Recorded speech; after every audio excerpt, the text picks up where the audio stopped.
जयकारा शेरावाली का बोल सांचे दरबार की जय। भारतीय जनता पार्टी जिंदाबाद, भारतीय जनता पार्टी जिंदाबाद, नरेंद्र भाई मोदी जिंदाबाद। नमस्कार, NH1 न्यूज देख रहे हैं आप और मैं हूं हिमांशु शर्मा।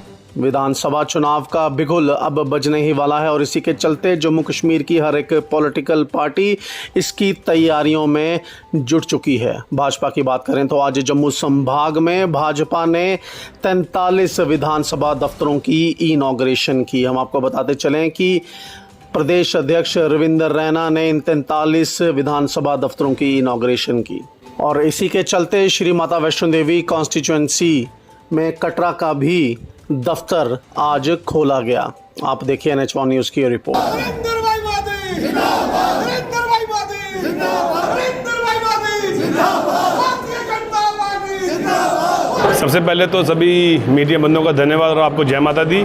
जैसे आपका सवाल था कि क्या पूरे जम्मू कश्मीर में, मैं आपको बताना चाहूँगा कि जम्मू रीजन के 43 विधानसभा में आज वर्चुअल सारे विधानसभाओं में ऑफिस खोले गए हैं। जैसे आप सब जानते हैं कि इलेक्शन कमीशन कुछ दिन पहले आई थी और उनकी तरफ से लगभग हरी झंडी चुनाव की दी गई है और इसके लिए भारतीय जनता पार्टी का हर कार्यकर्ता काफ़ी सालों से वेट कर रहा था कि चुनाव कब होंगे और भारतीय जनता पार्टी का कार्यकर्ता चुनावों के लिए हर घड़ी तैयार रहता है। उसी के चलते हुए लगभग चुनावों की तैयारी है और 43 विधानसभाओं में आज वर्चुअल मोड पे हमारे प्रदेश अध्यक्ष रविंदर रैना जी द्वारा सभी ऑफिस का आज इनॉग्रेशन की गई है।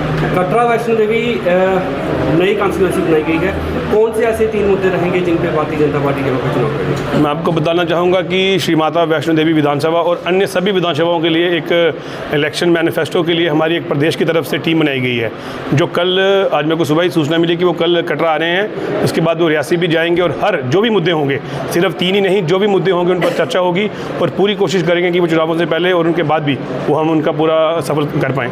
बारीदारों का मुद्दा काफ़ी देर से यहाँ पर चलता आ रहा है, तो आप यहाँ पे डिस्ट्रिक्ट प्रेसिडेंट हैं, तो क्या लगता है कि बारीदारों का मुद्दा इस इलेक्शन के पहले हल किया जाएगा या उसके बाद? देखिए, इस पर लगातार कोशिश की जा रही है और पूरा विश्वास है कि कुछ ना कुछ चुनावों से पहले किया जाएगा। बहुत बहुत धन्यवाद।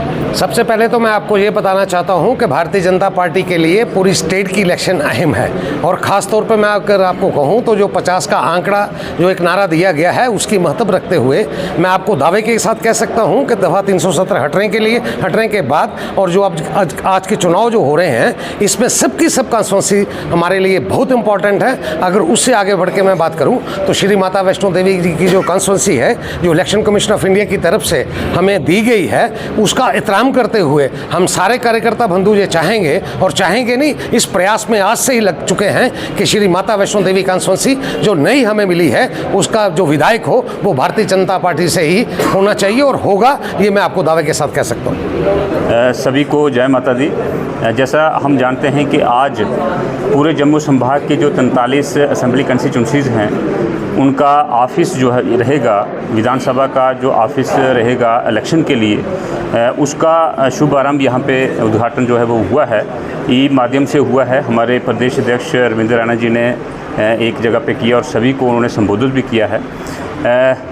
जो यहाँ की रणनीति के बारे में आप बात कर रहे हैं, रणनीति इस वक्त जो है वो बिल्कुल उसकी प्लानिंग जो है वो आप देख रहे हैं कि हर जगह मीटिंग्स हो रही हैं, हर जगह प्रभारी जो हैं वो नियुक्त किए जा रहे हैं और जिस तरह से हम जानते हैं कि रियासी ज़िला में अभी पिछले महीने में जो रिज़ल्ट आए हैं हमारे पार्लियामेंट्री कंस्टिट्यूंसी के, बहुत ये दोनों कंस्टिट्यूंसीज़ जो हैं यहाँ पे भारतीय जनता पार्टी ने बड़े अच्छे मार्जिन से जीती हैं और आवाम का इन दोनों कंस्टिट्यूंसी में बहुत बड़ा जो एक मतदान था वो भारतीय जनता पार्टी के प्रत्याशी के हक़ में रहा है।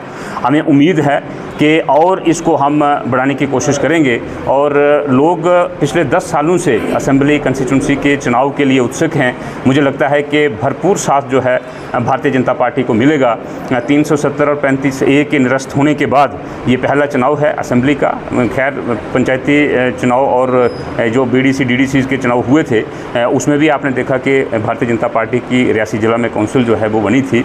तो हमें उम्मीद है कि रियासी ज़िला की सभी 3 जो कंस्टिट्यूंसीज़ हैं उसमें हमारा प्रयास रहेगा कि जनता का जो साथ है, सहयोग है, भारतीय जनता पार्टी को मिले। देखिए, पिछले 70 सालों में 370 को लेकर के, स्पेशल स्टेटस को लेकर के, कश्मीर की अप्रोच, कश्मीर की एटीट्यूड, कश्मीर की सोच जो रही है, जम्मू संभाग की क्या सोच रही है, लद्दाख की, हम सब जानते हैं। आप अगर हम एक वहाँ पे जायज़ा लें कश्मीर घाटी में, तो मुझे लगता है कि सोच में बहुत बड़ा अंतर जो है आवाम की वहाँ के आया है। भारतवर्ष को मेन स्ट्रीम में एक असिमिलेशन के लिए बहुत बड़ा एक विचार में जो फ़र्क आया है कश्मीर की आवाम में, वो वेलकम है। और मुझे लगता है कि जो पार्लियामेंट्री इलेक्शन हुए, पहली बार जब से इंसर्जेंसी और मिलिटेंसी हुई है, पहली बार कश्मीर ने इतनी बड़ी परसेंटेज में पार्लियामेंट्री कॉन्स्टिट्यूंसीज़ में वोट डाले हैं।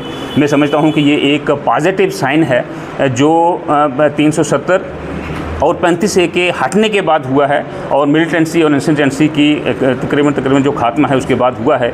हम समझते हैं कि कश्मीर की जो सोच है, जम्मू की सोच है, आज आवाम की यही सोच है कि इस जम्मू कश्मीर हमारी यूटी में अमन अमान हो, और हमारी असेंबली इलेक्शन जो इसका बहुत उत्सुकता से जो लोग इंतज़ार कर रहे हैं, और अपने उस उत्सुकता को बैलेट के जरिए अपनी सरकार चुनने में यहाँ पे जो है वो दिखाएंगे, और हम इसी इंतज़ार में।